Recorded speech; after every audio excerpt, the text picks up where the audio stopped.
জীবনের যাত্রাপথে সবথেকে বেশি গুরুত্বপূর্ণ হলো সম্পর্ক, কারণ এই সম্পর্কগুলো আমাদের সেই ব্যক্তির সাথে পরিচিত করায় যাদের হাত ধরে আমরা এই জীবনযাত্রার পথে অগ্রসর হই।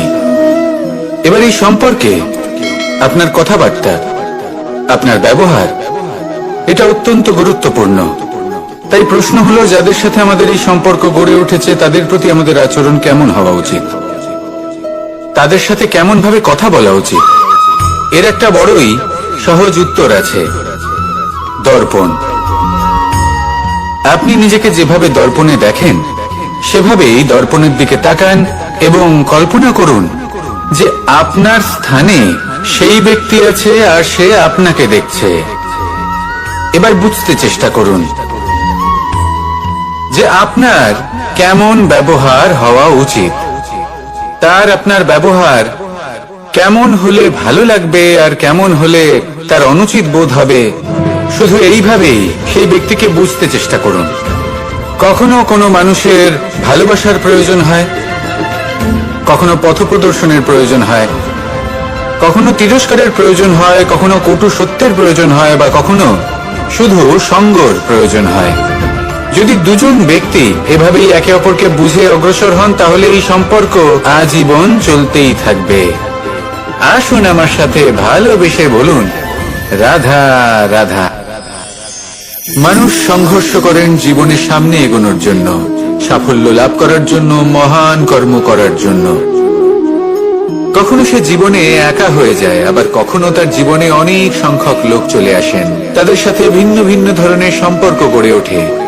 কিন্তু তখনই সাবধান থাকা প্রয়োজনীয়, কারণ সব সম্পর্ক সত্য হয় না। যেমন দেখবেন, যখন সাফল্য আসে তখন জীবনে অনেকগুলো সম্পর্কও আসে, নতুন নতুন সম্পর্ক গড়ে ওঠে। কিন্তু যখন ব্যর্থতা আসে তখন খুব কম সম্পর্ক গড়ে ওঠে। আর বেশিরভাগ সময় এই ব্যর্থতার সময় গড়ে ওঠা সম্পর্ক আজীবন আপনার সাথে থেকে যায়। সাফল্য হোক বা অসফলতা, তার কোনো প্রভাব সেই সব সম্পর্কে পড়ে না। সেখানে সাফল্যের পরে যে সম্পর্ক গড়ে ওঠে, বেশিরভাগ সময় এমনও দেখা যায় যে তার মধ্যে বেশিরভাগ মানুষ আপনাকে নিজের কাজে লাগাবেন, আপনাকে ব্যবহার করবেন, সময় এলে পরে আপনাকে ঠকাতেও পারেন। এর অর্থ এটা নয় যে আপনি জীবনে নতুন সম্পর্ক বানাবেন না, অবশ্যই বানাবেন, কিন্তু ব্যক্তি এবং সম্পর্কের পরখ করা আবশ্যক, আর সময় সময় সেটা করা আবশ্যক। যে কটি সম্পর্ক আপনার জীবনে আছে, যারা আপনার সাথে জড়িয়ে সারা জীবন, যারা আপনার সাথেই থাকবেন, তাদের যত্ন নিন আর তাদের সাথেই অগ্রসর হন। আর আমার সাথে ভালোবেসে বলুন, রাধা রাধা। এই জীবন যেটা আপনি যাপন করেন, জানিয়ে আপনার এত অহংকার, বলুন এই জীবনে আপনার কি আছে? আপনাকে জন্ম দিয়েছেন আপনার মাতা, তারপর আপনাকে হাঁটতে শিখিয়েছেন, কথা বলতে শিখিয়েছেন, ভাষা শিখিয়েছেন, আরো অনেক কিছুই শিখিয়েছেন আপনার গুরু বা আপনার মাতা পিতা, অথবা এই সংসার। ব্যবসা, বাণিজ্য, এই সবকিছুর সাধন অন্য কেউ দিয়েছেন। ধন অর্জন করার সাধনও অন্য কেউ দিয়েছেন। ধনও অন্য কারোর থেকেই লাভ করা হয়েছে। সম্মানটাও অন্য কোনো ব্যক্তি আপনাকে দিয়েছেন। জন্মের পর প্রথম স্নানও অন্য কারোর হাতে করতে হয়েছে। মৃত্যুর পরেও অন্তিম স্নানটাও অন্য কেউ করাবে। তাহলে এই সংসারে আপনার নিজের কি আছে? জীবন। শুধু এটাই আছে যেটা আপনার নিজের। আর এই জীবনকে উচিতভাবে যাপন করুন, পূর্ণরূপে তার সদ্ব্যবহার করুন, আর শ্রেষ্ঠ থেকে শ্রেষ্ঠ কর্ম করুন। যদি সময় এলে পরে অন্য কেউ আপনাকে কিছু দেয়, আপনার যেটার প্রয়োজন ছিল, তাহলে সময় এলে আপনাকেও অন্যদের সব কিছুই দেওয়া উচিত।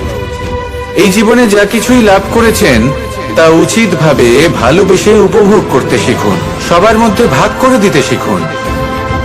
মনে রাখবেন, এই সংসারে এমন কিছুই নেই যা আপনার আর চিরকাল আপনার কাছেই থাকবে। আসুন আর আমার সাথে ভালোবেসে বলুন, রাধা রাধা। মানুষের জীবনে যখনই কোনো বিপদ আসে, মানুষ নিজের আশেপাশে দেখে, অন্য কাউকে খোঁজে, ভাবে কেউ এসে তাকে সাহায্য করবে। সে আশা করে যে কোনো ব্যক্তি এসে তার হাত ধরবে আর সেই বিপদ থেকে তাকে মুক্তি দেবে। কিন্তু প্রকৃতি আমাদের এই শিক্ষা দেয় না। কখনো কোনো পাখিকে দেখবেন, একটা পাখি যখনই কোনো ঝড় আসে কি করে? একটা ঝড় এসে তার বাসা ভেঙে দিয়ে যায়, তার বাসা নষ্ট করে দিয়ে যায়। সেই পাখি কিন্তু অপেক্ষা করে না যে কে তাকে এসে সাহায্য করবে। সে কখনো আশা করে না যে কেউ এসে তাকে আশ্রয় দেবে। সে নিজেই কর্ম করে, একটা একটা করে খড়কুটো সে আবার জড়ো করে আর নিজের বাসা পুনর্নির্মাণ করে।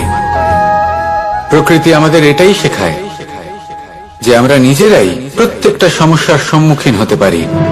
কারণ ঝড় অর্থাৎ সংকট আমাদের সবার জীবনেই আসবে, তার সম্মুখীন হতে হবে আমাদের, আর সেটাও নিজেদের শক্তি দ্বারাই। তার সম্মুখীন হওয়ার সময় নিজেদের সংযত করে রাখতে হবে, আর তার জন্য নিজের উপর বিশ্বাস রাখা আবশ্যক। আর এই কথাটা বোঝাও আবশ্যক যে যত বড়ই সংকট আসুক না কেন, তার সাথে লড়াই করার মতো যে শক্তি প্রয়োজন, সেই শক্তি আমাদের মনেই নিহিত। শুধু সেই শক্তি খুঁজে নিন আর সেই বিপদের সম্মুখীন হন। এই সংসারের কোনো বিপদ আপনাকে বাধা দিতে পারবে না। আসুন আমার সাথে ভালোবেসে বলুন, রাধা রাধা। আমরা সবাই জীবনের সামনে এগোতে চাই আর সামনে এগোতেও থাকি। আর যখনই কোনো ব্যক্তি জীবনের সামনে এগোতে থাকে তখন তার পথে নিশ্চিত রূপে বাধা আসে। তখন মানুষ ঈশ্বরের কাছে প্রার্থনা করে যে হে ঈশ্বর, আমার জীবনে যেন কোনো বাধা না আসে, আর যত বাধা আছে তার হাত থেকে আমাকে রক্ষা করে নিও। পূর্ণরূপে একটি নিরাপদ জীবনের কামনা করে। কিন্তু সত্যি কথা বলতে এই বাধাগুলো কিন্তু কিছু মাত্রায় আমাদের কাছে আবশ্যক। যদি এই বাধা না থাকে তাহলে আমরা সামনে এগোতে পারবো না। একটা উদাহরণ দিই, যখন আমরা হাঁটি তখন এই মাটির একটা আকর্ষণ বল থাকে যেটা আমাদের নিচের দিকে আকৃষ্ট করতে থাকে। সেই কারণেই সামনে পথ চলা কঠিন হয়ে যায়। কিন্তু এই আকর্ষণ বলের কারণেই আমরা সামনে অগ্রসর হতে পারি, কারণ এই আকর্ষণ বল আমাদের ধরে রেখে দেয়। তার জন্যই আমরা মাটির উপর টিকে থাকতে পারি। যদি আকর্ষণ বল না থাকে তাহলে আমরা ভারসাম্য হারিয়ে ফেলবো, আর ভারসাম্য হারালে এগিয়ে চলা অসম্ভব হয়ে যাবে। সেই জন্য কখনো জীবনে পূর্ণরূপে নিরাপদ জীবনের কামনা করবেন না। এই যে বাধাগুলো আসে তা কোনো না কোনো কারণে আসে। এটা কেন আসছে সেটা বুঝুন, এদের স্বাগত জানান। এর থেকে যে শিক্ষা লাভ করবেন সেটাই আপনাকে এগিয়ে নিয়ে যাবে। আসুন আর আমার সাথে ভালোবেসে বলুন, রাধা রাধা। মানুষ নিজের জীবনে সবকিছুকে এসে ভেঙে দেবে, তার অন্তর্মনকে ভেঙে দেবে, তার আত্মাকে ভেঙে দেবে। কিন্তু সত্যি কথা বলতে কিছু ভাঙলেও তাতে ভয় পাওয়ার কোনো প্রয়োজন নেই। ভাঙার পরেই কিন্তু নতুন নির্মাণ হয়। এটাই তো প্রকৃতি আমাদের শেখায়। এই দেখুন না, যখন এই মেঘ বিভাজিত হয়, ভেঙে পড়ে, তবেই তো বর্ষা আসে, আর বর্ষার পরেই এই মাটির সিঞ্চন হয়। একটি বীজ সেটা ভাঙার পরে তবেই সেখান থেকে সে অঙ্কুরিত হয়। তাই ভেঙে পড়ার কথা শুনে ভেঙে পড়বেন না। তারপর যে সব নির্মাণ হতে চলেছে তার উপর মনোনিবেশ করুন। আর হ্যাঁ, যদি সংসারে এমন কিছু থাকে যা ভাঙবেন না, তাহলে সেটা হলো বিশ্বাস। জীবনে কখনো কারোর বিশ্বাস ভঙ্গ করবেন না। যখন ব্যক্তির বিশ্বাস ভঙ্গ হয় তখন তার আত্মা আহত হয়। আসুন আমার সাথে ভালোবেসে বলুন, রাধা রাধা। মানুষ যখনই কোনো কাজ করেন তখন ওনার মনে একটা প্রশ্ন অবশ্যই আসে যে এই কাজের পরে লোকে নিন্দা করবে নাকি প্রশংসা করবে। এই বিষয়ে ভাবতে ভাবতে ওনারা এটা বুঝতে ভুলে যান যে নিন্দা এবং প্রশংসার বিষয় ভেবে ওনারা নিজেদের একাগ্রতা এবং সমর্পণ দুটোই হারিয়ে ফেলেন। নিন্দা হবে ভেবে ভয় পাওয়ার কি প্রয়োজন? নিন্দাতে অনুচিত কি আছে? উচিত দৃষ্টিভঙ্গি দিয়ে ভেবে দেখুন। নিন্দা এবং প্রশংসা এই দুটোই হলো অনিবার্য।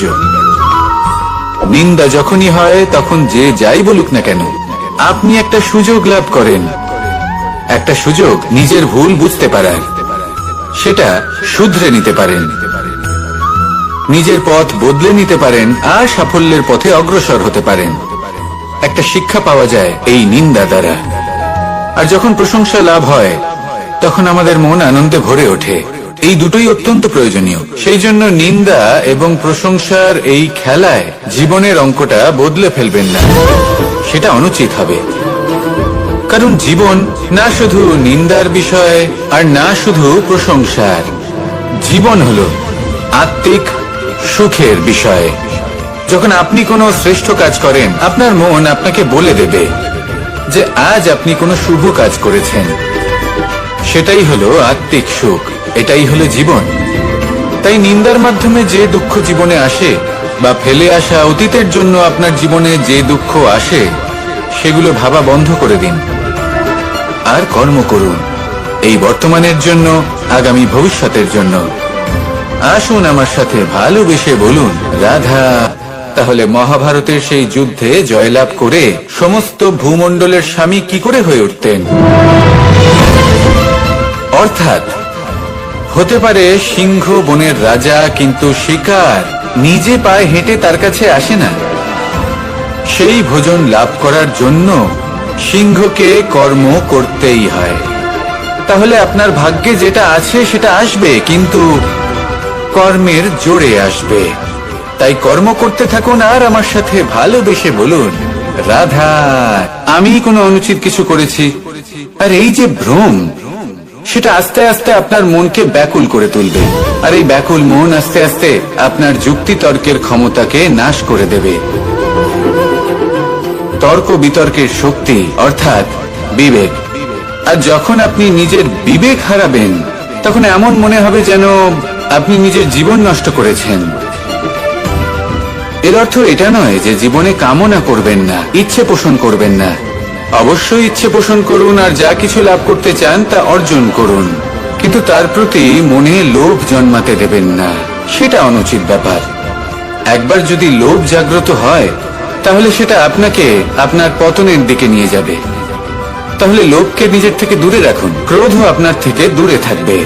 আসুন আমার সাথে ভালোবেসে বলুন রাধা রাধা।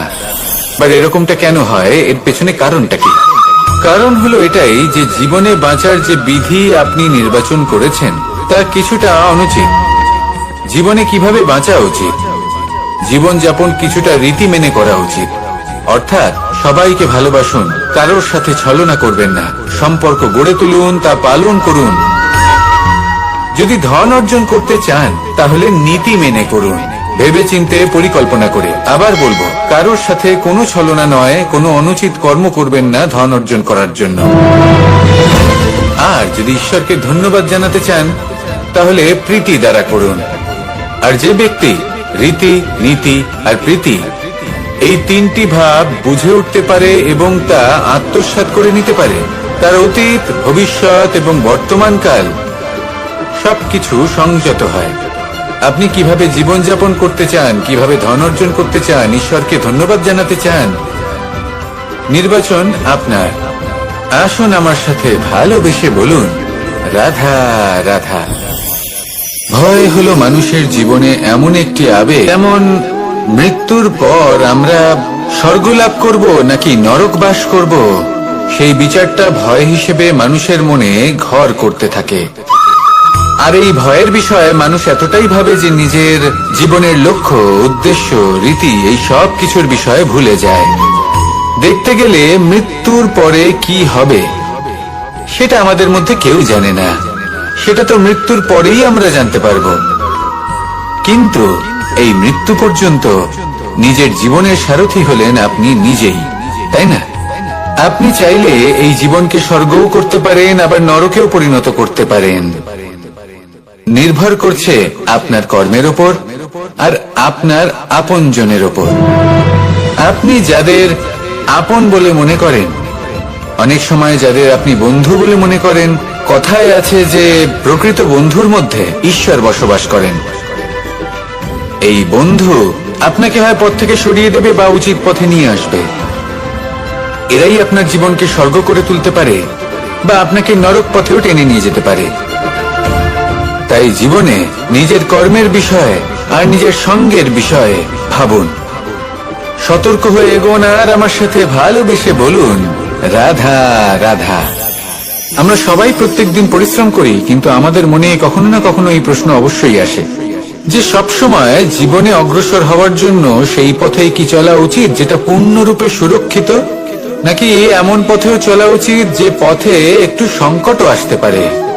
এবার আমি আপনাদের বলবো যে বিকাশ কিভাবে হয়। ছোট্ট একটা উদাহরণ দিই বিকাশের। আমরা ছোটবেলায় কিভাবে হাঁটতে শিখি। যখন আমরা শিশু অবস্থায় থাকি তখন আমরা একটি পা মাটিতে রাখি, দ্বিতীয় পাটি আমরা শূন্যে উত্তোলিত করি, তারপর সেই পা আমরা আবার মাটিতে রাখি আর তার উপর ভিত্তি করে আমরা আবার অন্য পাটা ফেলি। ঠিক এভাবেই আমরা হাঁটতে শিখে যাই। এবার এক্ষেত্রেও আমরা ছোট্ট একটা ঝুঁকি নিই, আর সেটা হলো যে আমরা পাটি শূন্যে উত্তোলিত করেছি। এতে বিপদ হলো এটাই যে আমরা ভুল করে নিজের ভারসাম্য হারাতে পারি, পড়ে যেতে পারি। অনেকবার পড়েও যাই, কিন্তু তারপরে কি হয়, আমরা আবার উঠে দাঁড়াই আর চলতে শুরু করে দিই। আর ঠিক এভাবেই আমরা হাঁটতে শিখে যাই। এমন জীবনেও হয়। জীবনেও এইভাবেই কর্ম করতে থাকুন। এমন কিছু কর্ম করলেন যার ফলে বিপদ আসতেই পারে, পরাজয় হতেই পারে, কিন্তু সেটা পার করলেই বিকাশ সম্ভব। তাই কর্ম করতে থাকুন আর আমার সাথে ভালোবেসে বলুন, রাধা রাধা। কখনো কখনো আমরা অনেক কিছু ভাবি, তারপর দুঃখী হয়ে যাই যে এত কিছু ভাবা সত্ত্বেও আমরা যে কর্ম করতে চেয়েছিলাম সেটা করতেই পারলাম না, যে লক্ষ্যটা আমরা লাভ করতে চাইছিলাম সেটা করতেই পারলাম না। আমরা সংসারের সামনে এটা ঘোষণা করে ফেলি, কথা দিয়ে ফেলি যে এই কর্ম আমি করে দেখাবো, এই সাফল্য আমি প্রাপ্ত করেই ছাড়ব, কিন্তু করতেই পারি না। তার কারণটা কি? চেতনা, আমাদের একাগ্রতা। আমরা একাগ্র হয়ে পড়ি এই সংসারকে কিছু প্রমাণ করে দেখানোর জন্য, যেখানে আমাদের একাগ্রচিত্ত হওয়া উচিত নিজেদের কর্মের উপর। কোনো বস্তু বা কোনো সাফল্যের কামনা করা, তার জন্য পরিকল্পনা করা, তার জন্য কর্ম করা আর তা প্রাপ্ত করা, এটা আমাদের কর্তব্য। আর আমাদের মনোযোগ শুধু সেদিকেই কেন্দ্রীভূত হওয়া প্রয়োজনীয়। এই সংসারকে বলার কোনো প্রয়োজন নেই। একবার যদি আপনি কর্ম করে দেখান তাহলে সংসার এমনিও দেখতে পাবে। সেই জন্য প্রতিশ্রুতি দেবার পরিবর্তে দৃঢ় সংকল্প করে অগ্রসর হতে থাকুন। শুধু ভাবার বদলে কর্ম করতে শিখুন, আর বলার পরিবর্তে সেটা করে দেখাতে শিখুন। একবার সাফল্য লাভ করুন, তারপর এই সংসারকে বলবেন যে এটা আমি ভেবেছিলাম আর সেটাই আমি করে দেখিয়েছি। কর্ম করুন আর আসুন আমার সাথে ভালোবেসে বলুন, রাধা রাধা।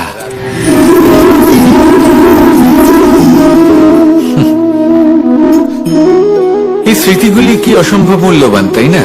শুধু তাদের প্রয়োজন হলো একটি মাধ্যম। যেমন মাখনে ভরা এই মাটির হাঁড়ি দেখে আমার বৃন্দাবনের কথা মনে পড়ে গেল। দেখতে গেলে দ্বারকাধীশ যখন চাইবেন, যেখানে চাইবেন, সর্বোত্তম প্রজাতির মাখন খেতে পারেন, কিন্তু সেই মাখনে, বৃন্দাবনের মাখনের মতো সেই আনন্দ, সেই প্রেম কোথায় আছে? বৃন্দাবনে গোপীদের হাঁড়ি ভেঙে মাখন খাওয়া, বাড়িতে লুকিয়ে চুরিয়ে ঢোকা, পরিশ্রম করা, চুরি করে হাঁড়ি ভেঙে মাখন খাওয়া, তার মধ্যে যে আনন্দ ছিল সেটা কোনো পাত্রে রাখা মাখনে কি পাওয়া যায়? মায়ের বকা খাওয়া, মায়ের প্রেম অনুভব করা, ওনার হাত থেকে মাখন খাওয়া, যমুনার তটে বসে গোপীদের সাথে হাসি ঠাট্টা করা, রাধাকে উত্ত্যক্ত করা, বৃন্দাবনের স্মৃতিগুলি হলো অমূল্য। যখনই সেগুলো স্মরণ করি তখনই মন প্রফুল্ল হয়ে ওঠে।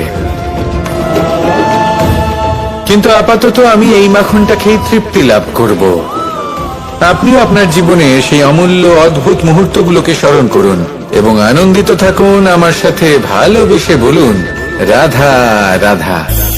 কখনো কখনো আমাদের নিজেদের ভাবনা চিন্তাই জীবনের পথে অগ্রসর হতে বাধা দেয়। আমাদের চিন্তা ভাবনা আমাদের সীমাবদ্ধ করে দেয়।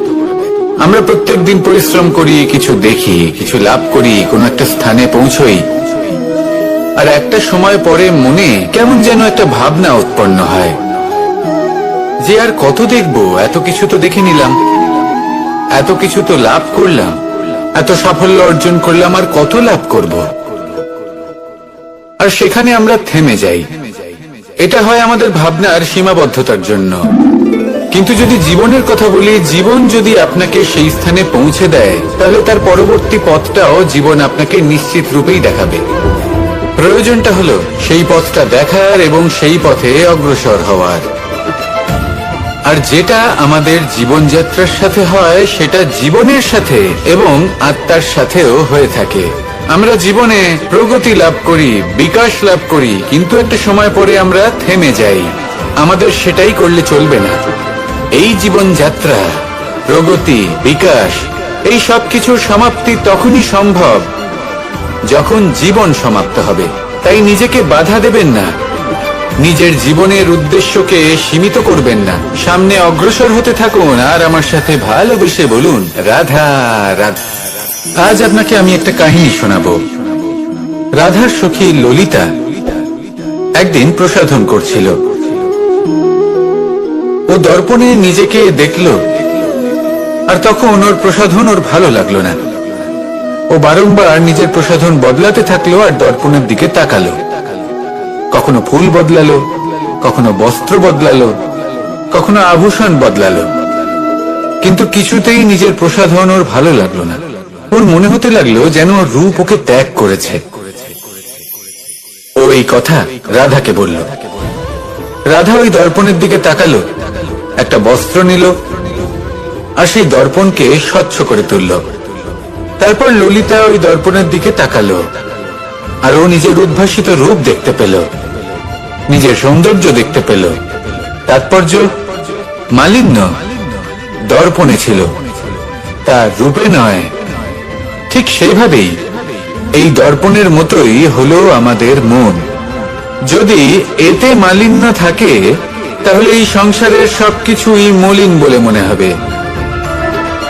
আপনি যদি এই সংসারের সৌন্দর্য দেখতে চান, এই সংসারের শুভ কি সেটা জানতে চান, তাহলে নিজের মনকে স্বচ্ছ করে তুলুন। আসুন আমার সাথে ভালোবেসে বলুন, রাধা রাধা। এটা কোনো এক সময়ের ঘটনা। মাটির নিচে ছিল জল, আর মাটির ওপর ছিল একটা বৃক্ষ, আর সেই বৃক্ষে ছিল একটা পাতা যা আকাশকে স্পর্শ করত। যখনই কোনো ব্যক্তি আসতেন, সেই পাতাকে দেখে তার প্রশংসা করতেন। তাই বলে, আকাশে সোনার মেঘ কত ছবি আঁকে, আপনার নাম কবু লিখে নাহি রাখে। অর্থাৎ প্রতিনিধি ওই বৃক্ষের পাতাকেই মনে করা হতো, সব প্রশংসা ওই পাতাকেই করা হতো। যেখানে চোখের আড়ালে থাকা সেই জল মাটির নিচে থেকে নিঃস্বার্থভাবে নিজের কাজ করে যেত, সেই বৃক্ষকে শক্তি প্রদান করত। কয়েকদিন পরে সেই পাতার অহংকার হতে শুরু করলো। সে ভাবতে শুরু করলো যে আমিই হলাম এই জলের অস্তিত্ব, আমি আছি সেই কারণেই এই জলের কথা স্মরণ করা হয়। আর কিছুদিন পরে সেই বৃক্ষ সেই জল শোষণ করা বন্ধ করে দিল, এবং সর্বপ্রথম মৃত্যু হলো সেই পাতার। সেই পাতা যা আকাশকে স্পর্শ করছিল, তা ঝরে মাটিতে পড়ে গেল। আর প্রত্যেক ব্যক্তি তার ওপর দিয়ে হেঁটে চলে যেত, তাকে দেখে আর কেউ প্রশংসা করত না। সেই জন্য জীবনে কখনো অহংকার করবেন না। বিশেষ করে তাদের কখনো অহংকার প্রদর্শন করবেন না যাদের কারণে আপনি সাফল্য লাভ করেছেন, যারা আপনার জীবনের আধার। চিরকাল তাদের প্রতি কৃতজ্ঞ থাকুন, তাদের সাথে সম্পর্ক বজায় রাখুন, তাদের সাহায্য করুন, আর আমার সাথে ভালোবেসে বলুন, রাধা রাধা। পরম শক্তি প্রকৃতি, এ হলো এই সংসারে সব থেকে বেশি শক্তিশালী। এই প্রকৃতির সামনে কারোর কোনো অস্তিত্ব নেই। এই প্রকৃতি আমাদের জীবন যাপনের জন্য অসংখ্য সম্পদ প্রদান করেছেন, আর তার সাথে এই বিষয়টার দিকেও বিশেষ যত্নবান হয়েছেন যে আমরা যেন এর মোহজালে ফেঁসে না যাই। যেমন পেট ভরানোর জন্য চাল ডাল প্রদান করেছেন, তার সাথেই সেই চাল ডালের মধ্যে কীটের উপস্থিতি রেখেছেন, যাতে সেই চাল ডাল সময়ের সাথে সাথে খারাপ হয়ে যায়। উচিত সময় যদি গ্রহণ না করেন তাহলে সমস্ত সবজি নষ্ট হয়ে যাবে। যেমন আমাদের এই মনুষ্য শরীর, তা সে যতই সুন্দর হোক না কেন, মৃত্যুর পরে এই শরীরে পচন ধরে, যাতে এই শরীর থেকে দুর্গন্ধ বেরোয়। এমনটা প্রকৃতি কেন করেছে? যাতে আমরা যত শীঘ্র সম্ভব সেই দেহের অন্ত্যেষ্টিক্রিয়া করতে পারি, তাকে বিদায় জানাতে পারি, আর তাকে পঞ্চমহাভূতে বিলীন হতে দিতে পারি। প্রকৃতি যেটা করছে সেটা অনুচিত নয়। প্রকৃতি এই কারণে এমন করে যাতে আমরা কর্মবন্ধনে আবদ্ধ থাকি, মোহর বন্ধনে নয়। যেমন ধরুন এই শস্য, ধরুন আপনি চেষ্টা করছেন এই শস্য পেতে এবং আপনার জীবনে সেই শস্য আপনি লাভ করছেন অত্যাধিক মাত্রায়, তাহলে তা ভোগ করুন আর বাকি শস্যটা সবার মধ্যে ভাগ করে দিন, যাতে অন্যেরও পেট ভরে তাতে। যদি আপনি সাফল্য লাভ করেন, শ্রেষ্ঠ কর্ম করেন, শ্রেষ্ঠ ব্যক্তি হয়ে ওঠেন, তাহলে কখনো অহংকার করবেন না, অহংকারী হয়ে উঠবেন না। সেই সাফল্য, সেই শ্রেষ্ঠত্বর সদ্ব্যবহার করুন অন্য কারোর জীবন প্রকাশময় করার জন্য। তবেই আপনার সেই সাফল্য, আপনার শ্রেষ্ঠত্ব জীবনে আরো ঊর্ধ্বমুখী হবে। সবার শেষে আমরা সবাই পঞ্চমহাভূতে বিলীন হয়ে যেতে চলেছি। উচিতভাবে এই জীবনের সদ্ব্যবহার করুন, কর্মের সাথে জড়িত থাকুন, এই প্রকৃতির পথ প্রদর্শন মানতে থাকুন, আর আমার সাথে ভালোবেসে বলুন, রাধা রাধা। এই ফুল কি সুন্দর হয়, তাই না? মন মোহিত করে দেবার মতো রং, সুগন্ধ, আর এতটাই কোমল হয় যে খুব সহজেই আপনি একে পিষে দিতে পারেন। এই ফুল আপনাকে কিছুই বলবে না, প্রতিবাদও করবে না, আপনাকে আঘাতও করবে না, আপনি কোনো চিৎকার শুনতে পাবেন না। শুধু যাওয়ার সময় আপনার হাতে মধুর একটা সুবাস রেখে যাবে। কিন্তু এই কাজটা আপনি কাঁটার সাথে করতে পারবেন না। কাঁটা আপনাকে অত্যন্ত যন্ত্রণা দেবে, সেটা আপনিও জানেন। এবার এই ফুল আর কাঁটার মধ্যে যে পার্থক্য, সেটাই হলো পার্থক্য সজ্জন এবং দুর্জনদের মধ্যে। কখনো কখনো আমাদের জীবনে এমন কিছু ব্যক্তি আসেন যারা অত্যন্ত কোমল, তাদের আমরা দমন করে বসি, আর বেশিরভাগ সময় তারাই আমাদের সব থেকে বড় শুভাকাঙ্ক্ষী হন। তারা চাইলে বিরোধিতা করতেই পারেন, চাইলে আমাদের উপর প্রহার করতেই পারেন, কিন্তু তা করেন না। আর এই কথাটা আমরা তখন বুঝতে পারি যখন বাস্তবে আমাদের সামনে কোনো শত্রু, কোনো দুর্জন ব্যক্তি, কোনো কাঁটা বাধা হয়ে দাঁড়ায়। তাই জীবনে কোনো ব্যক্তি যদি নীরব থাকে, কোমল হয়, তাকে দমন করবেন না। হতে পারে সেই ব্যক্তি আপনার জীবনের সব থেকে বড় পুঁজি হয়ে ওঠেন। আসুন আমার সাথে ভালোবেসে বলুন, রাধা রাধা। এই সংসারে এক, এই সংখ্যাটি অত্যন্ত শক্তিশালী। আপনি জীবন যাপন করেন একবার, জন্মগ্রহণ হয় একবার, মৃত্যু আপনি একবারই লাভ করেন। এই এক সংখ্যাটি অত্যন্ত গুরুত্বপূর্ণ। যদি আপনি এককে একের বিরুদ্ধে করে দেন, তাহলে সেটা হলো রাজনীতি। মানুষ সেখানে ষড়যন্ত্র করতে শিখে যায়। আর যদি আপনি এককে একের সাথে মিলিত হতে না দেন, তাহলে সেটা কূটনীতি হয়ে দাঁড়ায়, মানুষ সেখানে ছলনা করতে শিখে যায়। এবার যদি আপনি এককে একের সাথে মিলিত করে দুই করে দেন, তাহলে সেটা গণনীতি হয়ে দাঁড়ায়। মানুষ সংগ্রহ করতে শেখে, লাভ করতে শেখে। আর যদি আপনি এক এবং এক মিলিয়ে শূন্য করে দেন, তাহলে তাকে আধ্যাত্ম বলা হয়, যেখানে আমরা নিজেকে ঈশ্বরের কাছে পূর্ণরূপে সমর্পণ করে দিই। আর যদি আপনারা এক আর এক, এই দুইকে মিলিয়েও একই থাকতে পারেন, তাহলে তাকে প্রেম নীতি বলা হয়। যেমন আমি আর রাধা, না আমরা শূন্য আর না আমরা দুজন ভিন্ন, দুজন ভিন্ন হয়েও আমরা অভিন্ন। এর দ্বারা জীবনের অর্থ বুঝতে পারা যায়। তাই এই অর্থ বুঝতে শিখুন। এই মন প্রসন্ন হয়ে বলবে, রাধা রাধা। বনস্পতি ফলনের জন্য আমাদের কিসের প্রয়োজন পড়ে? একটু ধরিত্রীর, একটু পরিশ্রমের, আর একটা বীজের। এবার যদি মানুষের কথা বলি, তাহলে এখানে ধরিত্রী হলো মানুষের এই জীবন, যেখানে মানুষ নিজের ইচ্ছের ফল ফুল ফলন করতে চায়। পরিশ্রম হলো আমাদের কর্ম, আর বীজ হলো আমাদের নির্বাচন। আমাদের বেছে নিতে হবে যে আমরা কি বপন করব,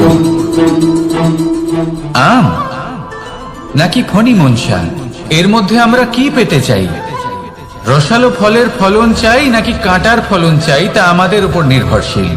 কিন্তু একটা কথা ঠিক, লক্ষ্য যেমনই হোক না কেন, জীবন যেমনই হোক না কেন, যদি আপনি লক্ষ্যের দিকে এগোতে থাকেন, তাহলে কর্মের সাথে খামখেয়ালি আচরণ করতে পারবেন না। যদি আপনি এমন করেন, তাহলে এটা আপনাকে একটা অনুচিত লক্ষ্যে পৌঁছে দেবে, সেটা কিন্তু নিশ্চিত। সবসময় এটা মনে রাখবেন, কর্মের সাথে খামখেয়ালি হবেন, অর্থাৎ কর্মফলও আপনার সাথে খামখেয়ালি হবে। তাহলে নিষ্ঠার সাথে কর্ম করতে থাকুন আর নিজের লক্ষ্যকে প্রাপ্ত করুন। আর আমার সাথে ভালোবেসে বলুন, রাধা রাধা। অগ্নি চতুর্থ তত্ত্ব, সব থেকে বেশি গুরুত্বপূর্ণ, কিন্তু তার থেকেও বেশি ভয়াবহ। কখনো অগ্নিকে নিয়ন্ত্রিত রূপে উনুনে জ্বলতে দেখেছেন? এই অগ্নি আমাদের খাবার বানাতে সাহায্য করে, যা আমাদের শক্তি প্রদান করে। কিন্তু এই অগ্নি যখন বিচলিত হয়ে, অনিয়ন্ত্রিত হয়ে কোন বনের আগুন হয়ে ওঠে, তখন মহা বিনাশ ঘটে যায়। আপনারই অন্তরের ঊর্জা হলো এই অগ্নি। এটা আপনার শক্তিও, আপনার ক্রোধ। একে ব্যবহার কিভাবে করবেন তা আপনারই হাতে। যদি কোনো ব্যক্তি নিজের অন্তরের এই ঊর্জাকে ব্যবহার করেন শক্তির রূপে, তাহলে সে বিকাশ ঘটাতে পারে, নির্মাণ ঘটাতে পারে। কিন্তু যদি কোনো ব্যক্তি তার অন্তরের ঊর্জাকে বিধ্বংসী অস্ত্র বানিয়ে ফেলেন, তাহলে নিশ্চিত রূপে মহা বিনাশ ঘটতে পারে, যাতে বিনাশ তারও অবশ্যই হবে। অনেক বছর পূর্বে এমনই এক আগুনের দ্বারা এই সুন্দর পৃথিবীর নির্মাণ হয়েছিল। আর অনেক বছর পূর্বে এমন এক আগুনেই সমস্ত জীব এবং সংসার বিলুপ্ত হয়ে গেছিল। এবার আপনি আপনার অন্তরের ঊর্জা দ্বারা বিনাশ ঘটাতে চান নাকি নির্মাণ ঘটাতে চান, সেই সিদ্ধান্ত আপনারই। আসুন আমার সাথে ভালোবেসে বলুন, রাধা রাধা। কখনো কখনো এমন হয়, আমরা আমাদের বাড়ির উঠোনে বীজ বপন করি, আর তা বিকশিত হয় একটা সুন্দর বৃক্ষে। তার শাখাগুলি প্রতিবেশীর বাড়ি পর্যন্ত পৌঁছয়। ফলের বর্ষণ প্রতিবেশীর বাড়িতেও হয়ে থাকে। আর আমরা ভাবি গাছ আমরা উৎপন্ন করব, আর ফল খাবেন আপনারা। এই কেমন কথা হলো? আপনাকে এই কথা বুঝতে হবে যে এসব হলো ভৌতিক বস্তু, সাংসারিক বস্তু। কখনো নিজের বাড়ির বাগানে ভালোবাসার গাছ বপন করে দেখুন। তার শাখাও প্রতিবেশীর বাড়ি পর্যন্ত পৌঁছবে, ফলের বর্ষণ সেখানেও হবে। কিন্তু সেই ফল চাইতে আপনাকে যেতে হবে না, সেই ফল দ্বিগুণ মাত্রায় আবার আপনার কাছেই ফিরে আসবে। তাই নিজের বাড়িতে আর নিজের মনে ভালোবাসার গাছ উৎপন্ন করুন। এই জীবন প্রসন্ন হয়ে বলবে, রাধা রাধা। অ দিয়ে অন্ত, আ দিয়ে আরম্ভ, এই দুইয়েরই রাশি সমান। যদি আপনি মন দিয়ে দেখেন, তবে দেখবেন এদের সম্পর্ক খুবই নিবিড়। কিভাবে? যখন কোনো কিছু শুরু হয়, এটা নিশ্চিত হয়ে যায় যে তা সমাপ্তও হবে। আরম্ভই যদি না হয়, তা সমাপ্তও হবে না। যা আরম্ভ হয়েছে তার সমাপ্তি হলো অবশ্যম্ভাবী। এটাই হলো প্রকৃতির নিয়ম, একে এড়ানো যায় না। এবার এই কথা আমরা সকলে জানি। এবার মানুষ কি ভাবে যে সমাপ্তির পরে কি হতে পারে? এর উত্তর তাদের কাছে নেই। তাদের উচিত অন্য কোনো বিষয় ভাবা যা বেশি গুরুত্বপূর্ণ। এবার মানুষ এটা জানে না যে মৃত্যুর পরে কি হতে পারে, কিন্তু এই কথা অবশ্যই জানে যে জন্ম থেকে মৃত্যু পর্যন্ত এই সময়, যাকে আমরা জীবন বলে থাকি, এই সময় আমরা কর্ম করতে পারি। এই কথা তো আমরা জানি। তাহলে এমন কি কর্ম করা যেতে পারে যা আমাদের সমাপ্তির পরও আমাদের প্রাসঙ্গিক করে রাখতে পারে, এই বিষয়ে ভাবা উচিত। যে জন্মগ্রহণ করেছে তার মৃত্যু হবেই, এটা সাধারণ বিষয়। কিন্তু ইতিহাস আজও সেই সকল মানুষজনকে স্মরণ করেন যাদের এই সংসার তাদের মৃত্যু নয়, বরং তাদের জীবনকালে যে কর্ম তারা করেছেন তার দ্বারা মনে রাখেন। সেই কর্মের কারণে এই সংসারে তাদের নাম, তাদের কর্ম, তাদের ব্যক্তিত্ব, তাদের কীর্তি অমর হয়ে থাকে এবং থাকবে। আপনার কাছে এতটা সময় নেই যতটা আপনার মনে হচ্ছে আপনার কাছে আছে। সেই জন্য যত শীঘ্র সম্ভব শ্রেষ্ঠ কর্ম করুন, যতটা পারবেন ততটা অধিক সুকর্ম করুন। এই সংসারে নিজেকে অমর করে তুলুন আপনার মৃত্যুর পরেও, আর আমার সাথে ভালোবেসে বলুন, রাধা রাধা। উমা, এ কি? আমি কখন থেকে এখানে অপেক্ষা করছি, হাত পেতে দাঁড়িয়ে রয়েছি যাতে একটা ফল আমার হাতে এসে পড়ে এবং সেটা আমি খেতে পারি। কখন থেকে অপেক্ষা করছি, কিন্তু সেটা হচ্ছেই না। এবার আপনি বলবেন যে এসব কি বলছি, এ কি অদ্ভুত কথা বলছি। যদি ফল খেতে হয় তাহলে আমাকে বৃক্ষে চড়তে হবে, ফলের কাছে পৌঁছতে হবে, তবেই তো ফল পাবো। এবারে এটা অত্যন্ত সহজ ব্যাপার, কিন্তু এই বিষয়টা আপনি নিজের জীবনের প্রসঙ্গে ভেবে দেখুন। লক্ষ্য কোথায় আছে আপনি জানেন, সেই লক্ষ্যে পৌঁছানোর পথ কি সেটাও আপনি জানেন, সেই পথে চলার ক্ষমতাও আপনার রয়েছে, কিন্তু তাও আপনি নিজের লক্ষ্য লাভ করতে পারছেন না। কেন? কারণ আপনি অপেক্ষা করছেন যে লক্ষ্য আপনার সামনে চলে আসবে, কিন্তু তা হয় না।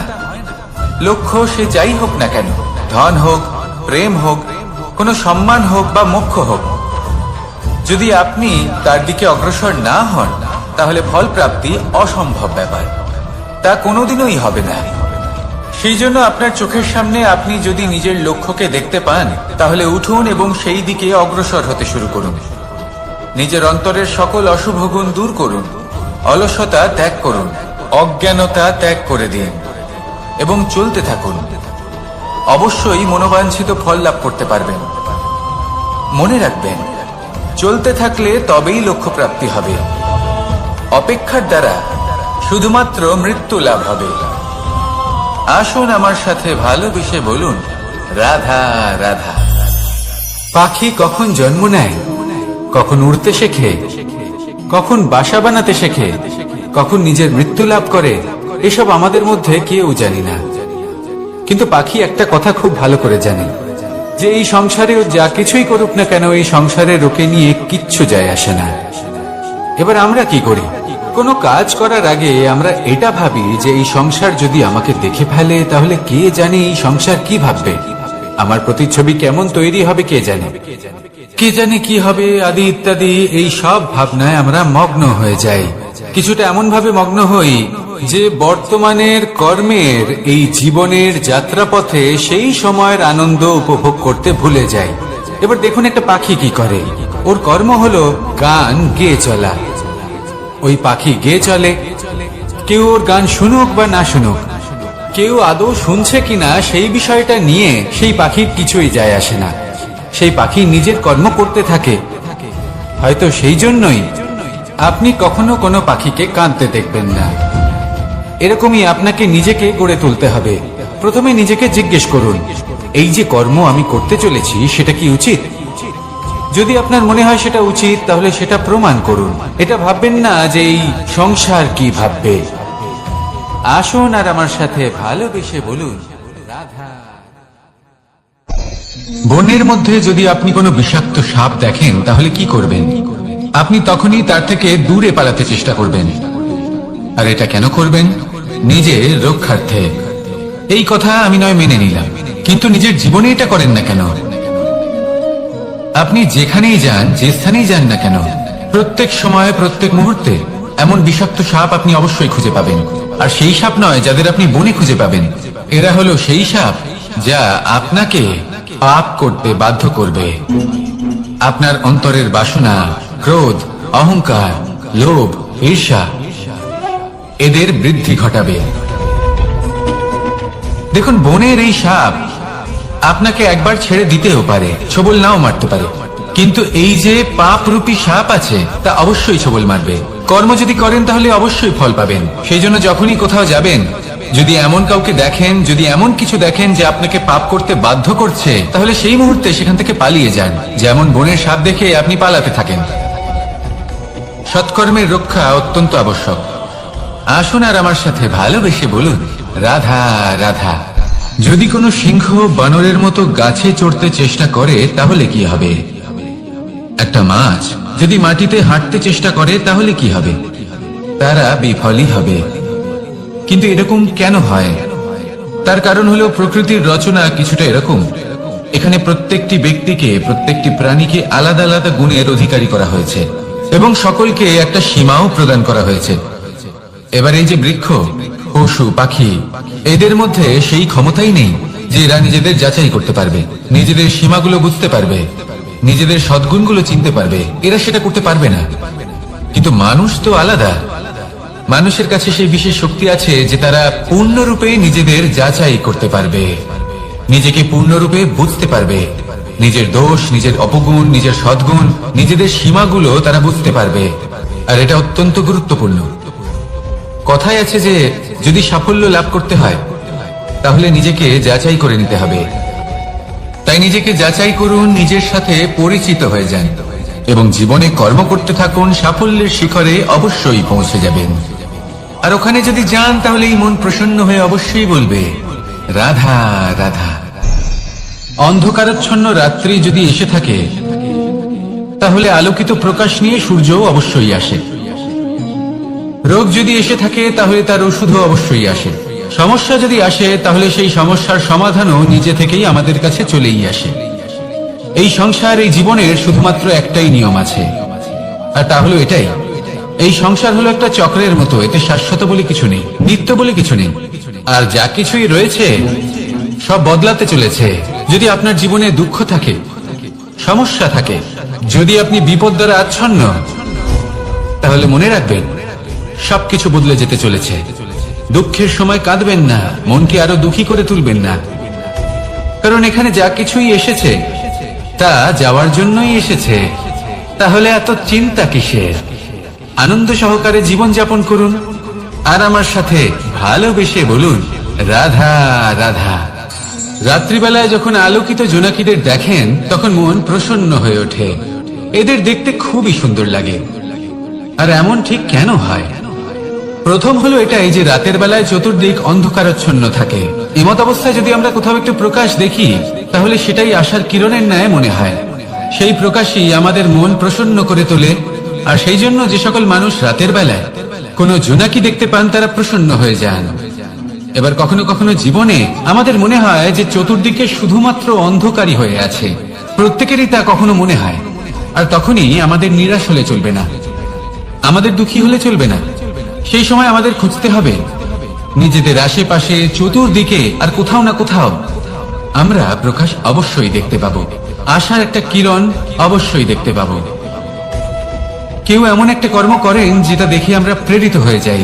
আর এমন কোন কর্ম যদি আপনারা করেন তাহলে সেই কর্ম আপনার মনকে প্রসন্ন ভাব, আনন্দ এবং ভালোবাসা দ্বারা ভরিয়ে তুলবে। আপনার অন্তরে সেই অন্ধকারের অন্ত করবে, দুঃখেরও অন্ত করবে। আর এই মন প্রসন্ন ভাব নিয়ে বলবে, রাধা রাধা। মনুষ্য জীবনের সব থেকে বেশি গুরুত্বপূর্ণ বিষয় হল মনের একাগ্রতা। এই সংসারের যে কটি মহান কার্য সম্পাদন হয়েছে তা হলো মনের এই একাগ্রতার একমাত্র ফল। আপনি অবশ্যই দেখে থাকবেন অনেক ছোট বড় নদী যা বয়ে চলে তাদের সামনে একটা বাঁধ নির্মাণ করা হয় সেই সব নদীর জল সঞ্চয় করতে। বাঁধ হয়ে গেলে প্রয়োজন মতো বা মনের ইচ্ছে মতো তাকে ব্যবহার করা সম্ভব। এবার এটাই আমাদের মনের সাথেও সম্ভব। আমাদের মনের একাগ্রতা আজকের দিনে দাঁড়িয়ে বিভিন্ন ধরনের বিকার, ক্রীড়া এবং ভোগের মধ্যে ভাগ হয়ে গেছে। একে একত্রিত করতে হবে, একটা বাঁধ নির্মাণ করতে হবে, কর্মের বাঁধ। আপনাকে শুধু এটাই করতে হবে, যেটা উচিত কর্ম সেটাই করুন, যেটা অনুচিত কর্ম সেটা করা থেকে নিজেকে বিরত রাখুন, ব্যাস। এই কাজটাই আপনি করতে থাকুন, মনের মধ্যে একাগ্রতার বাঁধ নির্মাণ করুন। আর একবার যদি তা নির্মাণ হয়ে যায়, তাহলে যখন চাইবেন, যেখানে চাইবেন, যতটা চাইবেন, একাগ্রতা প্রয়োগ করতে পারবেন। আর একবার যদি আপনি এটা শিখে যান, তাহলে এই সংসারকে বদলে ফেলার মতো কাজ আপনি করতে পারবেন, সমাজকে শুধরাবার মতো কাজ করতে পারবেন। তাহলে এই মনকে একাগ্র করুন আর আমার সাথে ভালোবেসে বলুন, রাধা রাধা।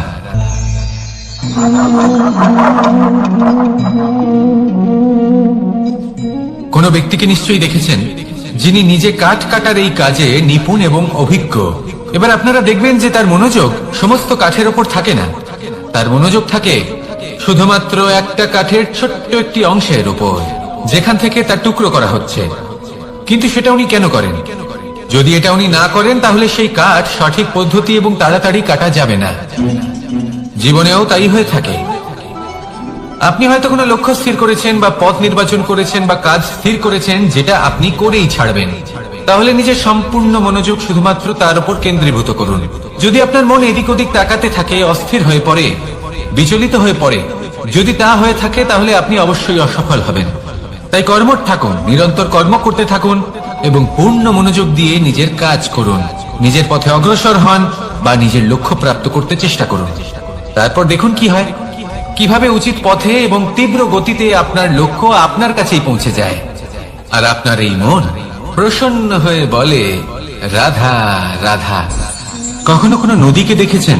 একই আকার, একই স্থান, শুধু প্রবাহিত হতে থাকে। এর মধ্যে কখনো কোনো অপদ্রব্য ফেলে দেখুন, দেখবেন সেটা বেশিক্ষণ সেখানে থাকে না। সেটা নদীর সাথে বইতে থাকে আর বয়ে যেতে যেতে সাগরে সমাহিত হয়ে যায়, আর শেষ পর্যন্ত সাগর সেটাকে তটে ফেলে দেয়। কিছুটা এমন হওয়া উচিত আমাদের বিচারধারাও।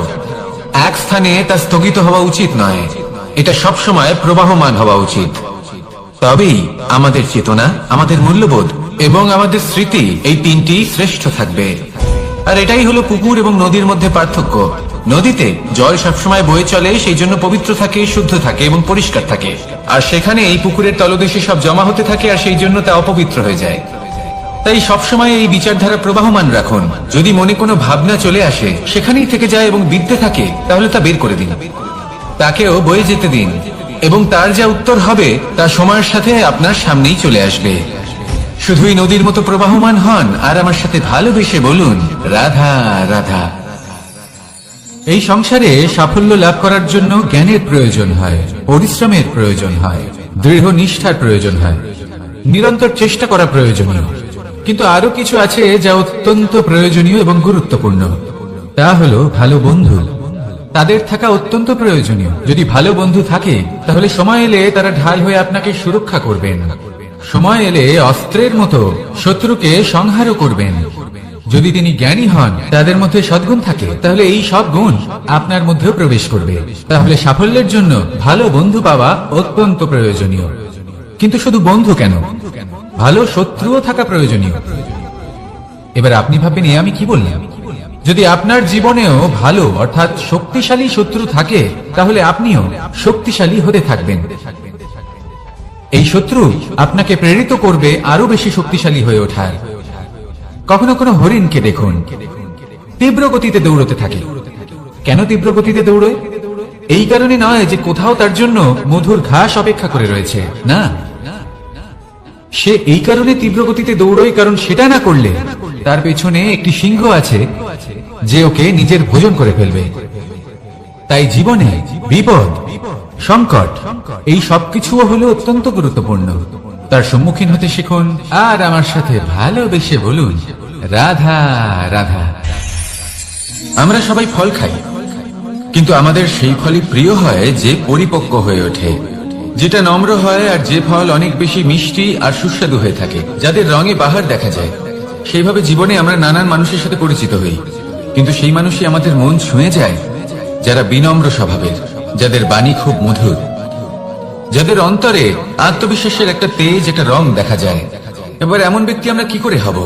ঠিক সেইভাবেই যেমন একটা ফল রোদ, বর্ষা, শীত, বায়ু, এই সকল সংকটময় পরিস্থিতির সম্মুখীন হয়ে পরিপক্ক হয়ে ওঠে, সেইভাবেই মানুষ সংকটময় পরিস্থিতির সম্মুখীন হয়ে পরিপক্ক হয়ে ওঠেন। যদি এই সংকটের সম্মুখীন হন, তাহলে অভিজ্ঞ হবেন, আর এই অভিজ্ঞতাই শিক্ষা দিয়ে যাবে। এই অভিজ্ঞতা আমাদের শিখিয়ে দেয় যে আমাদের বিনম্র থাকতে হবে। অহংকার করে কোনো লাভ নেই। মধুর বাণীর যে কি মূল্য তা আমরা শিখতে পারি। এই অভিজ্ঞতাই আমাদের বুঝিয়ে দেয় যে উচিত অনুচিত কোনটা আমাদের দৃষ্টিভঙ্গি তৈরি করে, আর এই দৃষ্টিভঙ্গি দ্বারা আত্মবিশ্বাস জাগ্রত হয়। সেই জন্য জীবনে কখনো বিপদ থেকে দূরে পালাবেন না, সেগুলোর সম্মুখীন হন, অভিজ্ঞতা লাভ করুন, তার থেকে শিক্ষা লাভ করুন, এইভাবেই পরিপক্ক হবেন। আসুন আমার সাথে ভালোবেসে বলুন, রাধা রাধা। ধন সঞ্চয় করা সম্ভব, আর সেই জন্য ধন সব থেকে বেশি মূল্যবান সম্পত্তি নয়। এবার আপনি বলবেন, এ আমি কি বলছি? এই ধন খুব মূল্যবান, আমরা সকলে অর্জন করতে ব্যস্ত। সেটা এই কারণে, কারণ আপনারা জানেন না এই সংসারের সব থেকে বেশি মূল্যবান সম্পত্তি কি। এ হলো সেই সম্পত্তি যা কখনো সঞ্চয় করা সম্ভব নয়। আপনার কাছে যতই ধন থাকুক তা দিয়ে আপনি স্বাস্থ্য লাভ করতে পারেন, বাড়ি কিনতে পারেন, আদি ইত্যাদি, কিন্তু আপনি যতই ধনী হন না কেন, ফেলে আসা দিনের একটা মুহূর্ত আপনি লাভ করতে পারবেন না। এই একটা মুহূর্ত, এই সময়, এটাই হলো সংসারের সব থেকে মূল্যবান সম্পত্তি। একবার চলে গেলে তা কখনোই ফিরে আসে না। আর এই মুহূর্ত যতই চলে যাক না কেন, আমরা স্মৃতির মাধ্যমে সেগুলি যাপন করতে পারি, তার আনন্দ উপভোগ করতে পারি। আর যার সাথে আমরা সময় অতিবাহিত করেছি তার স্মৃতিতে আমরা চিরকাল জীবিত থাকতে পারি। সেই জন্য সময় সব থেকে মূল্যবান সম্পত্তি, তাকে এইভাবে নষ্ট করবেন না। প্রত্যেকটা মুহূর্ত উপভোগ করুন, আনন্দ করুন, আর ভালোবেসে বলুন, রাধা রাধা। কনক, কি সুন্দর একটা শব্দ। এর অনেকগুলো রূপ রয়েছে, অনেকগুলো অর্থ রয়েছে। প্রথম অর্থ হলো স্বর্ণ, অর্থাৎ সম্পত্তি। দ্বিতীয় অর্থ ধুতুরা, অর্থাৎ গাছের ছোট একটা বীজ, যা কিনা অত্যন্ত শক্তিশালী হয়। যদি বেশি মাত্রায় এর প্রয়োগ করা হয় তাহলে এটা বিষময় হয়ে উঠতে পারে। এই হলো সেই ধুতুরা যার প্রয়োগ মহাদেবের পুজোতে করা হয়। এবার প্রশ্ন হলো এটাই যে এই স্বর্ণ এবং এই ধুতুরার মধ্যে মিল কি রয়েছে? মিল হলো এটাই যে এই দুটোই মানুষকে মত্ত করে তোলে। ধুতুরা মানুষকে তখন মত্ত করে যখন তাকে সেবন করা হয়, কিন্তু স্বর্ণ, ধন, সম্পত্তি, মানুষ সেটা যতটাই অর্জন করে নেয় সেটাই যথেষ্ট। এই স্বর্ণ মানুষের ভাবনা চিন্তা করার ক্ষমতাকে বশ করে ফেলে। মানুষ সম্পত্তির লোভে মত্ত হয়ে ওঠে, কারণ যে যত চমৎকারী, যতটা অমূল্য হয় তাকে সামলানো কিন্তু ততটাই কঠিন, তাই না? তাই মনে রাখবেন, ধন, স্বর্ণ, সম্পত্তি এগুলো ধুতুরার থেকেও অনেক বেশি বিষাক্ত হতে পারে। তাই এর উপর আত্মসংযমের একটা কবচ পরিয়ে রাখবেন এবং বিবেকের শক্তির সাথে এগুলো প্রয়োগ করুন, তবেই কল্যাণ হবে। আসুন আমার সাথে ভালোবেসে বলুন, রাধা রাধা। আমার কাছে যশোদা মা যেমন, আমার কাছে দেবকী মা যেমন, আমার কাছে ঠিক তেমনই হলেন গোমাতা। এবার ভেবে দেখার বিষয় হলো এটা যে এই সংসারে অসংখ্য প্রাণী আছে, একজন গাইকে একজন মায়ের মর্যাদা কেন দেওয়া হয়? তাহলে এর অনেকগুলো কারণ আছে। এই গাই অর্থাৎ গোমাতা, এনারা হলেন অত্যন্ত শান্ত, শান্তি প্রিয়, কখনো কারোর কোনো ক্ষতি করতেই পারেন না। গোমাতা যে দুধ নিজের বাছুরকে পান করান সেই দুধই আমাদেরও দেন। সেই দুধ পান করে আমরা শক্তি লাভ করি। এই দুধ থেকে আমরা মাখন, ঘি, পায়েস, এইসব সুস্বাদু খাবার লাভ করি। গোমাতার গোবর আমাদের জ্বালানি হিসেবে সাহায্য করে, যার ফলে খুব কম সংখ্যক কাঠ ব্যবহার করা যায় এবং বেশিরভাগ জঙ্গল সুরক্ষিত থাকে। গোমাতার গোমূত্র, সেটাও আমাদের কাছে লাভজনক। এর দ্বারা আমরা অনেক রোগ থেকে মুক্তি লাভ করতে পারি। গোমাতা যখন একটি বাছুরকে জন্ম দেন তখন সেই বড় হয়ে আমাদের ক্ষেত কর্ষণ করে। সেই জন্য গাইকেও জীবনে মায়ের মর্যাদা দেবেন। যতটা সম্ভব তাকে সেবা করুন এবং ভালোবেসে তাকে পালন করুন। এই মন নিজে থেকেই প্রসন্ন হয়ে বলবে, রাধা রাধা। মধু কারই না পছন্দ বলুন তো? অত্যন্ত সুস্বাদু হয় এই মধু, মিষ্টি খেতে হয় এবং তা শক্তিও প্রদান করে। এবং প্রত্যেকটি মিষ্টি পদার্থের মতোই এতেও খুব তাড়াতাড়ি পিঁপড়ে ধরে যায়। অন্যদিকে যদি নুনকে দেখি, তাহলে বছরের পর বছর রাখলেও এতে পিঁপড়ে ধরে না। এবার যদি কথা বলি বন্ধুত্বের, তাহলে বন্ধুত্ব নুনের মতো হওয়া উচিত, মধুর মতো নয়। যারা সামনে এলে শুধুমাত্র মধুর মধুর কথা বলবে, পরে এতে পিঁপড়ে ধরে যাবে। এটা নুনের মতো হওয়া উচিত। প্রকৃত বন্ধু হলো সে, যে সময় এলে পরে আপনার সামনে আপনার প্রকৃত সত্য তুলে ধরবে, তা সে যতই কঠিন হোক না কেন। আপনার দোষ, আপনার অপগুণ, আপনার খামতি আপনাকে বলতে পারবে, যাতে আপনি সেগুলো শুনে মেনে নিয়ে তারপর নিজেকে শুধরোতে পারেন। এটাই হলো প্রকৃত বন্ধুত্ব। কখনো নিজের জীবনের আশেপাশে মন দিয়ে দেখবেন, অনেক সময় এমন মানুষ থাকেন, অনেক বন্ধু থাকেন, যাদের দেখে আমাদের মনে হয় যে এনারা খুব কঠোর, এনাদের কথা খুব কটু। কিন্তু বেশিরভাগ এমন মানুষের মনটা যদি বুঝতে পারেন, তাহলে দেখবেন তাতে কোনো মালিন্য নেই। এনাদের মন অত্যন্ত পবিত্র হয়। যদি আপনার জীবনেও এমন কোনো ব্যক্তি থেকে থাকে, এমন বন্ধু থাকে, তাহলে তাদের আগলে রাখুন আর আমার সাথে ভালোবেসে বলুন, রাধা রাধা। যতক্ষণ আমরা এই সংসারে জীবিত, ততক্ষণ আমাদের সাথে সবকিছু থাকে।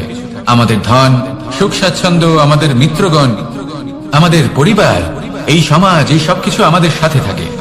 যেদিন আমরা এই সংসারকে ত্যাগ করব, এদের মধ্যে কেউ আমাদের সাথে যাবে না। না ধন, না স্বাচ্ছন্দ্য, না সম্পত্তি। এই সকল মানুষ, এই সমাজ, এরা শুধুমাত্রই শ্মশান পর্যন্ত আমাদের সাথে থাকতে পারবেন।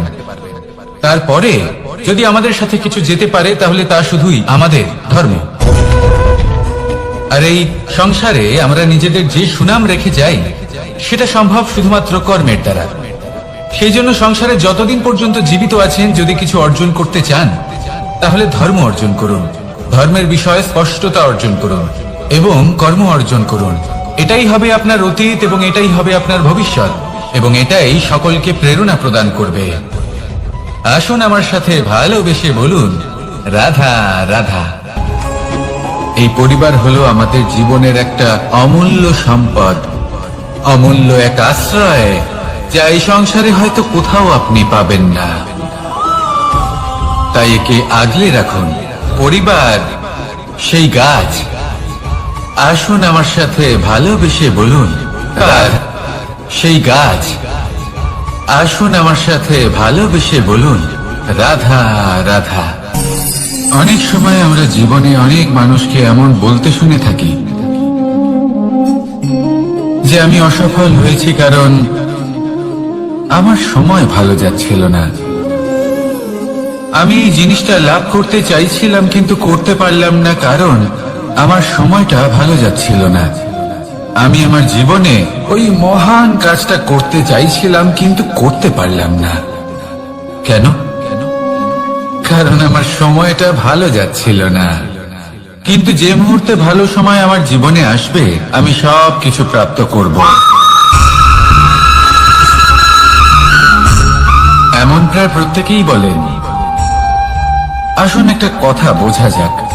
একজন মালিকে দেখুন, সে প্রত্যেক দিন গাছের সেবা করে, তাকে জল দেয়, তার যত্ন আত্তি করে। কেন?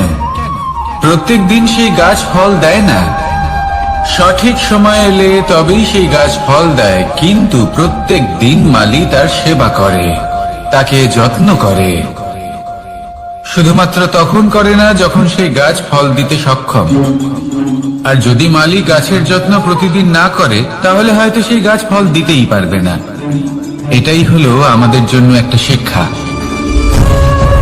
যখন সময় আমাদের জন্য অপেক্ষা করে না, তখন আপনি সময়ের জন্য কেন অপেক্ষা করছেন? ভালো সময়ের জন্য অপেক্ষা করবেন না। ভালো এবং শুভ কর্ম দ্বারা ভালো সময়কে নিজের কাছে টেনে আনুন। নিরন্তর কর্ম করুন, পরিশ্রম করতে থাকুন। শুভ সময় আপনা থেকেই আপনার কাছে আসবে। আসুন আমার সাথে ভালোবেসে বলুন, রাধা রাধা। একে বালি বলুন, মাটি বলুন বা ধুলো বলুন, এ দিয়ে কত কিছু করা সম্ভব। এ দিয়ে আপনি নিজের বাসস্থান নির্মাণ করতে পারেন, প্রাচীর করে তুলতে পারেন, অট্টালিকা নির্মাণ করতে পারেন। কিন্তু যদি এই বালিকে আপনি মুষ্টিবদ্ধ করে রাখতে চান, তাহলে তাহলে তা হাত থেকে ফসকে যাবে। আপনি কখনোই একে মুষ্টিবদ্ধ করতে পারবেন না। এরকমই হয় আমাদের জীবন, আর এরকমই হয় সময়। এই মুষ্টিবদ্ধ করা বালির মতো। সময়কে আমরা বাধা দিতে পারবো না, আটকেও রাখতে পারবো না। এ হলো প্রবাহমান। জন্ম থেকে মৃত্যু পর্যন্ত এই যে সময়, তা খুবই সীমিত। আর এই সময় আমরা যেটাই করি তার দ্বারাই আমাদের মূল্য নির্ধারিত হয়।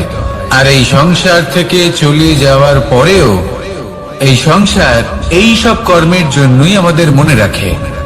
তাই যদি আপনি এটা ভাবেন যে আজ যে কর্ম করার ছিল আমি না হয় কাল করে নেব, কাল আমার লক্ষ্যে পৌঁছানোর কথা ছিল আমি পরশু পৌঁছবো, না, এই সময় খুব মূল্যবান, একে নষ্ট করবেন না। এই সময়কে সদ্ব্যবহার করুন, মহান হবার পথে অগ্রসর হন। একে যদি মুষ্টিবদ্ধ করে রাখার চেষ্টা করেন, এই সময় থেমে থাকবে না। আসুন আমার সাথে ভালোবেসে বলুন, রাধা রাধা। আমাদের মনে যখন কোনো প্রশ্ন ওঠে, কোনো দ্বন্দ্ব জাগে, তখন আমরা যাই আমাদের গুরুর কাছে, আমাদের আরাধ্যের কাছে গিয়ে জিজ্ঞেস করি। এইভাবেই একদিন আমি পৌঁছলাম আমার আরাধ্যের কাছে, আমার মহাদেবের কাছে, আর ওনাকে প্রশ্ন করলাম যে মহাদেব, জীবনে আনন্দ পাওয়ার, উৎসব পালনের, প্রেম ভাগ করে নেবার, জীবনকে উপভোগ করে নেওয়ার সর্বশ্রেষ্ঠ সময় কোনটা? মহাদেব হাসলেন আর উনি বললেন, জীবনে উৎসব পালনের সব থেকে শ্রেষ্ঠ দিন হলো মৃত্যুর ঠিক আগের দিনটা। প্রেম ভাগ করে নেওয়ার সব থেকে শ্রেষ্ঠ মুহূর্ত হলো মৃত্যুর ঠিক আগের মুহূর্ত। জীবনকে উপভোগ করে নেওয়ার সর্বশ্রেষ্ঠ প্রহর হলো মৃত্যুর এক প্রহর পূর্বে। তখন আমি চমকে গেলাম। আমি বললাম, কিন্তু মহাদেব, মৃত্যু তো অনিশ্চিত, আমরা জানিও না কবে আমাদের মৃত্যু হবে। মহাদেব আবার হাসলেন। উনি বললেন যে যদি আমরা এভাবে জীবন কাটাই যে আমরা জীবনের প্রত্যেক দিন, প্রত্যেক মুহূর্ত, প্রত্যেক প্রহর শেষ বলে মনে করি, তাহলে আমাদের সমস্ত জীবন আনন্দের সাথেই অতিবাহিত হবে। কি বলেন?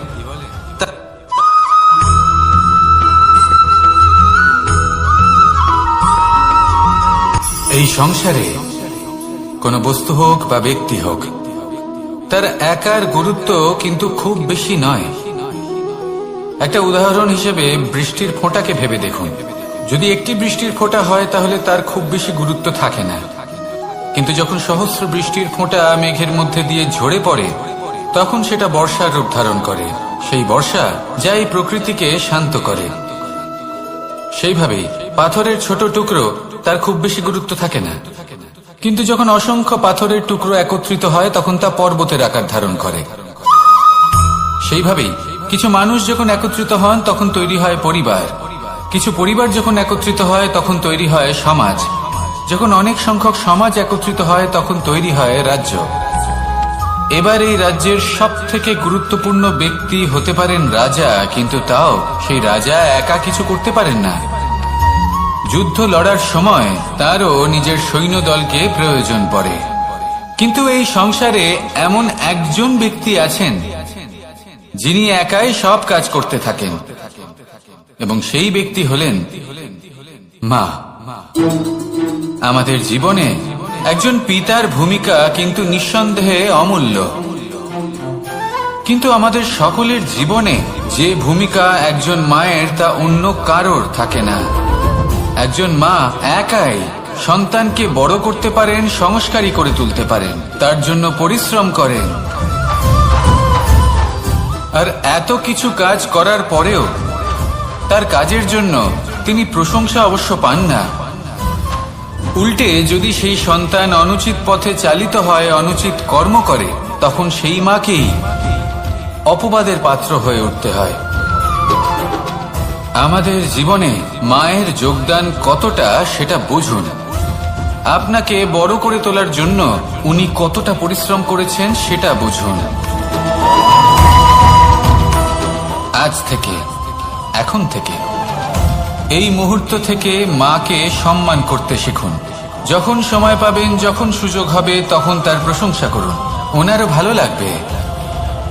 আর মায়ের এই মমতার জন্য, তার এই ভূমিকার জন্য আসুন সবাই মিলে আমরা তাকে প্রণাম করি আর সকলে মিলে ভালোবেসে বলি, রাধা রাধা।